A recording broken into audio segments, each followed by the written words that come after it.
First story is titled, Am I the a-hole for saying I no longer trust my brother or his wife around my kid? Okay, so you'll need some context here first. I am a single father to a 5-year-old son and his mother isn't involved. She was incredibly manipulative and verbally/emotionally abusive. For a few reasons, the courts awarded me full custody of our kid. She was allowed visitation, but basically said I get full custody or nothing at all, and hasn't made any attempt to contact our son for 3.5 years.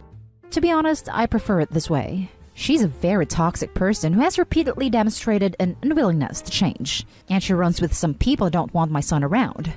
If she comes back and demonstrates a willingness to put effort to be better to our son, she can see him. But till then, I'm very on board with her staying away. I've found being a single parent difficult at times and have needed a lot of help/support. This help has often been provided by my older brother and sister-in-law.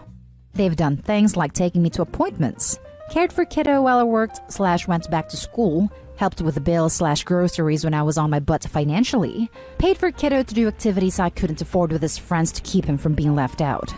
They've honestly been an absolute lifeline for me, and I just want to establish off the bat that I am incredibly grateful for all they've done for me. During lockdown 3, brother and sister-in-law have been watching kiddo while I work.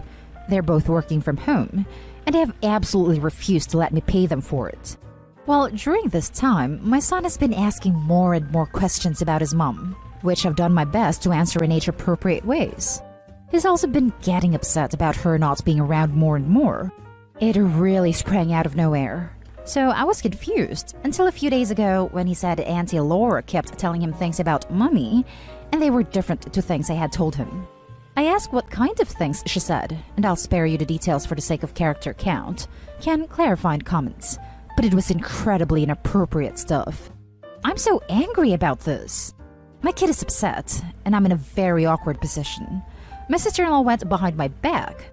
I confronted her and my brother about it, and they both got very defensive, saying I can't expect her to badmouth her friend, and I'm being unreasonable. I said that it's not unreasonable to want to protect my kid, and that they've demonstrated that I can't trust them around him. I've even stopped letting them watch him, and my neighbor's doing it instead. They're really upset with me. My brother called me an ungrateful a-hole, and my sister-in-law says she can't believe I'm being like this over one little thing after all they've done. Am I overreacting? Edit. Realizes I deleted a kind of important points for character count. My ex and sister-in-law were friends at secondary school and college, which is how my ex and I met. They're not as close as they used to be, but they're still casual friends. Edit 2. People said I should include this from the comments on the post, so here it is. My ex made a lot of accusations about me that were provable false during the trial, part of the reason she didn't get custody. This includes accusing me of being a serial cheater. I wasn't, and could prove I was in other places at times when she said I was with other people. Accusing me of causing an injury she got in a car accident I wasn't even present for, and saying that I was the one who was emotionally abusive. She told him that the reason his mom and I fell out was because I felt like she was very unkind to me, and Mummy felt like I had other girlfriends, hurt her, and was the unkind one. She didn't say any of the accusations were true, but she didn't say they weren't either. And obviously, a 5-year-old doesn't have the critical thinking skills to figure it out for himself. Not so much that she lied to herself, she just repeated my ex's lies. Now for the top comments. Not the a-hole. Your ex was so horrible that the courts didn't give her any custody. Hard to badmouth such a person. Sister-in-law placed her need to talk up her friend above the needs of a child that was clearly becoming more upset and anxious the more she talked. You're doing what it takes to protect your child, Opie. Clearly, sister-in-law wants to protect someone else. And even if sister-in-law somehow thought the friend was different, she still hasn't seen her own child for nearly 4 years of her own volition. She's a horrible parent for that, at a minimum. I wouldn't trust either of them around my hypothetical child. Not the a-hole. Tell your brother this. I am grateful for everything you have done for myself and my son, but gratitude is not the same as obligation. My only obligations are to my child, and that includes being obligated to not leave him alone with someone who lies to him about me and upsets him, no matter what they have done for us. Sister-in-law did not have to say anything about ex, neither good nor bad. She could have said nothing, because it wasn't her place to talk about our relationship to my son, and the fact that she has gotten defensive and wants to act like this is no big deal leads me to believe she would do it again. I'm sorry that it has come to this, but my son's well-being comes ahead of anyone else's feelings. Period. Edited to add, just wanted to throw it out there since this comment has gotten some attention, that I don't think it's probably necessary to never let your kid see his aunt and uncle again, and maybe stress that to your brother too. It sounds like he loves your son a lot, and it would be a shame for this to cause a bigger rift than it needs to. You can set boundaries without cutting them out of your lives. No unsupervised visits would be totally reasonable at this point. Not an a-hole. Your sister-in-law and brother sound like are overriding your great parenting. The courts decided that you're a fit parent and your ex is not. They do not get to override that decision. Also, I would not be surprised if that's why they're so willing and ready to be in this kid's life.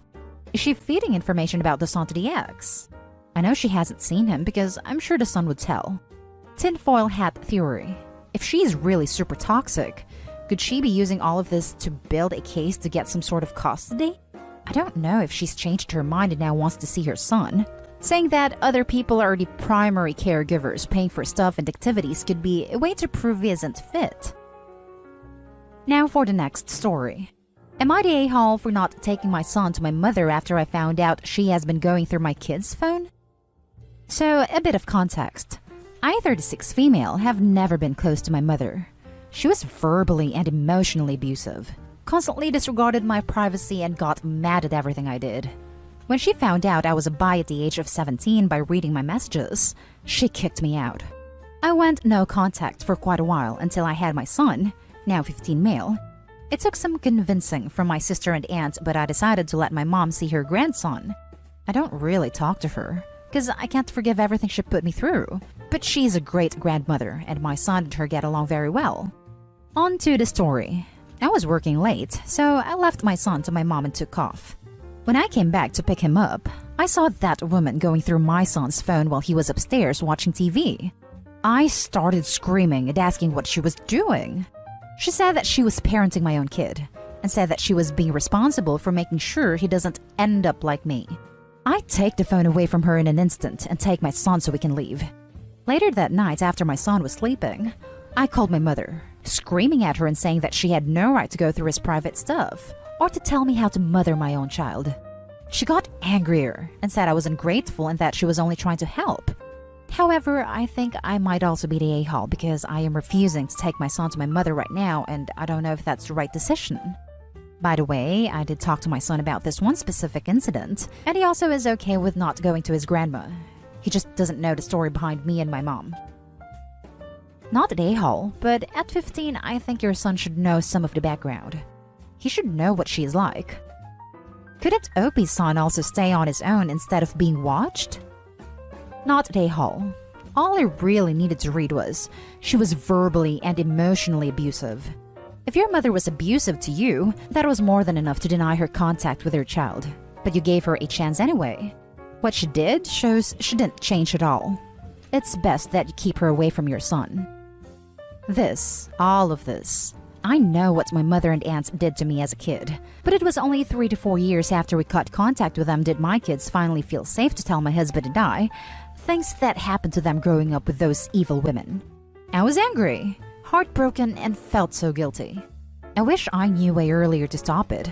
If your parent was abusive to you, they definitely are to your kids when your back is turned. Not an a-hole. She violated his privacy. Does he know what she did? He needs to know if he doesn't. Yes, we talked, but I only mentioned her going through his phone. The next story is titled, Am I the a-hole for kidnapping my brother? I, 26 female, have a tense relationship with my parents. I would have gone no contact with them if it weren't for my little brother, Pete. Pete loves singing, to the great disapproval of our parents. They hate that Pete chose singing instead of more manly hobbies. Despite their disapproval, I always encouraged his passion. I even got him a vocal course for his birthday a couple years ago. After a huge argument, parents let him attend a course. So, to the AITA situation. For Valentine's Day, Brother School organized a love song competition. Students that wanted to take part had to submit a recording of themselves singing. Every video is then published on school's Facebook page. Pete decided to take part in the competition. He sang a Sally song from The Nightmare Before Christmas. And since my fiancé is a photographer and has his own studio, Pete asked for his help filming the video. Fiancé agreed. Pete came over, his part of our bubble, so to speak. Fiancé even helped him edit in some cool visual effects. Everything seemed to be fine, until yesterday. Pete showed up at my doorsteps in tears. I took him in, and after he calmed down, he told me what happened. From what I gathered, our parents saw the video of him singing on Facebook and absolutely blew up. He said that they were screaming like crazy, called him an embarrassment, and forbid him from attending any more singing lessons that he's been paying for from his own money. After they told him to get out of their sight, he gathered some essentials and walked out. Then he took a cab to my place. Pete asked to stay with me, and I naturally told him that he can stay as long as he wants. Our parents must have figured where Pete is when he didn't return in the evening because they called me. They were angry I helped with the video, said they know he's here and were demanding to speak with him. I didn't know what to say, so I played dumb. Didn't deny nor confirm my brother being here. They threatened to call the police on me for kidnapping, and at that point, I hung up and have been ignoring their calls ever since. They must have contacted some of the family because I've been getting many texts with people telling me to bring my brother back home, that he's just a rebelling teenager, cussing me out, even threatening to call police. Pete is 17, will be 18 in 2 weeks. He doesn't want to go back to our parents. I need to stay calm for my brother's sake, but it's so hard with people threatening me with calling police for kidnapping. I tried talking to Pete, told him that he doesn't have to do anything he isn't comfortable with, but that maybe he should talk to our parents. He says maybe, but not yet. Right now, he hates them and everyone on their side. So Reddit, am I the a-hole for kidnapping my brother? Now for the comments. Not the a-hole. Get him call the police and let them know what's happening, given the fact that he's 2 weeks shy of being a legal adult. That way, when your parents report the kidnapping, the police will already have prior knowledge of what's happened. I'd also be expecting for the crap to hit the fan big time too. Get the police to go with your brother and some of his or your friends to pick up his belongings. Most importantly, his birth certificate, social security number, passport, and bank details. First thing Monday morning, take him to the bank, close his account and withdraw his money, or do so now so your parents can take it. And open a new account at a different bank and lock down his credit so that no one can run up debts in his name. The reason I'm saying to ask for a police escort is so that they can't refuse him his legal documents and can't abuse him. Get him to speak to the guidance counselor at school for some advice. And I'd suggest as soon as he has all his belongings, get him to counseling and put his parents in timeout. Most importantly, call the police and report this now.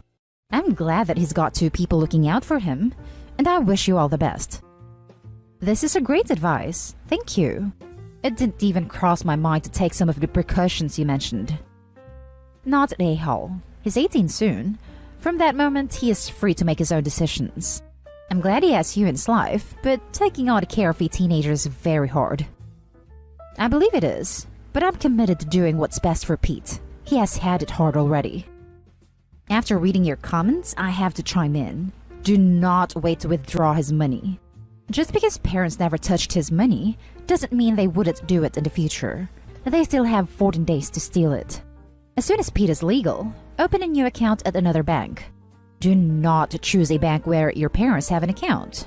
There are enough helpful people in the banking business who would help your parents gain access to his account. Otherwise, top comment already said everything you should.